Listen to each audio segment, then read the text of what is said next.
Hello, and welcome to Library Time with Mrs. Bradford.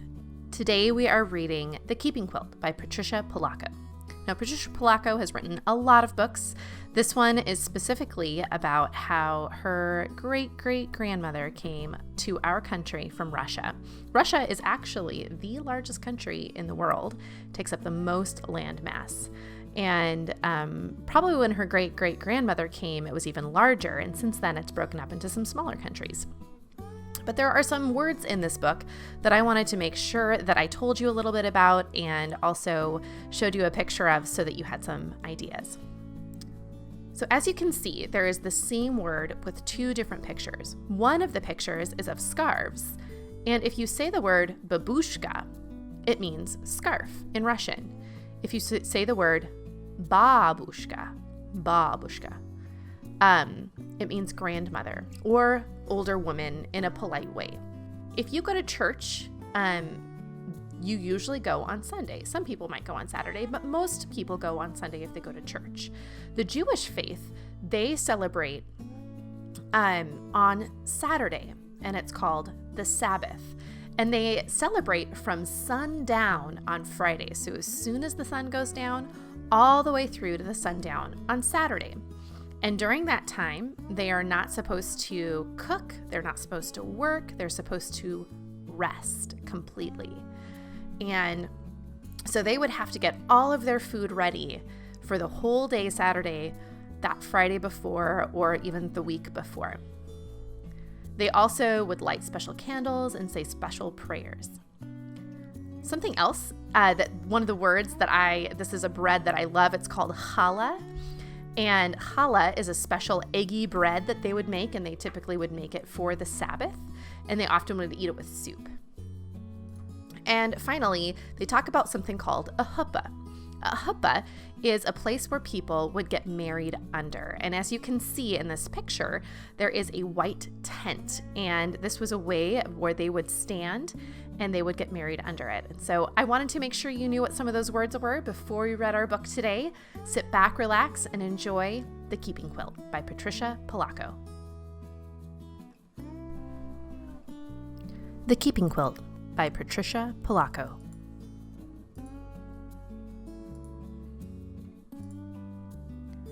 When my great-grandma Anna came to America, she wore the same thick overcoat and big boots she had worn for farm work. But her family weren't dirt farmers anymore. In New York City, her father's work was hauling things on a wagon, and the rest of the family made artificial flowers all day. Everyone was in a hurry, and it was so crowded, not like in back home Russia. But all the same, it was their home, and most of their neighbors were just like them. When Anna went to school, English sounded to her like pebbles dropping into shallow water.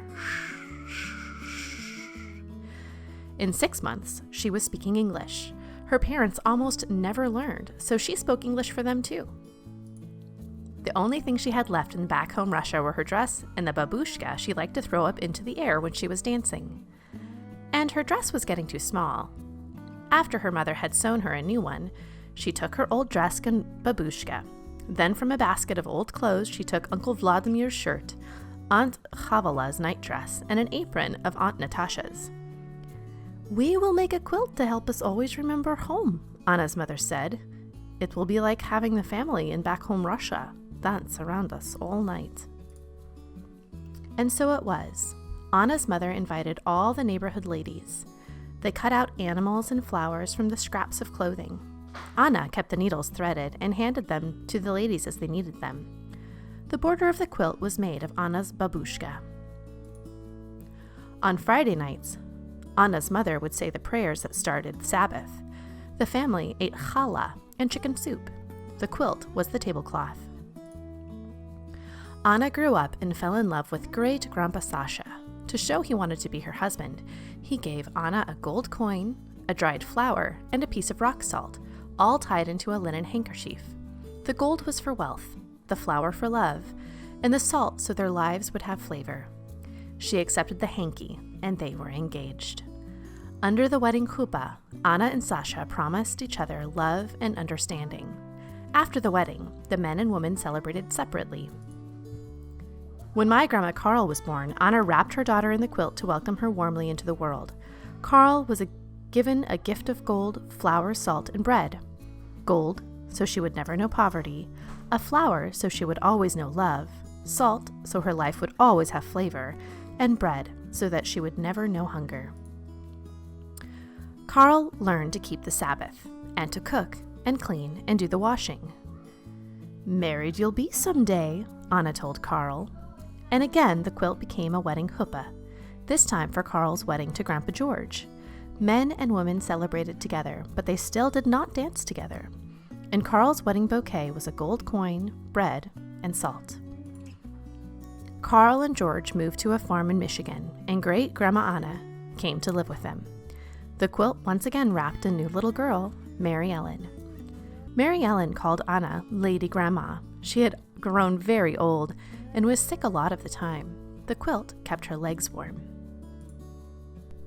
On Anna's 98th birthday, the cake was kulik, a rich cake with raisins and candied fruit in it. When great-grandma Anna died, prayers were said to lift her soul to heaven. My mother, Mary Ellen, was now grown up. When Mary Ellen left home, she took the quilt with her. When she became a bride, the quilt became her chuppah. For the first time, friends who were not Jews came to the wedding. My mother wore a suit, but in her bouquet were gold, bread, and salt. The quilt welcomed me, Patricia, into the world. And it was the tablecloth for my first birthday party. At night, I would trace my fingers around the edges of each animal on the quilt before I went to sleep. I told my mother stories about the animals on the quilt.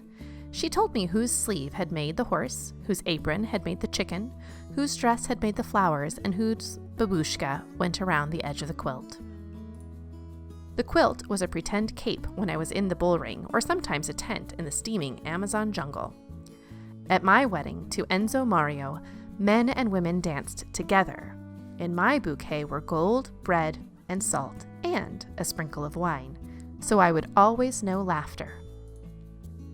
20 years ago, I held Tracy Denise in the quilt for the first time.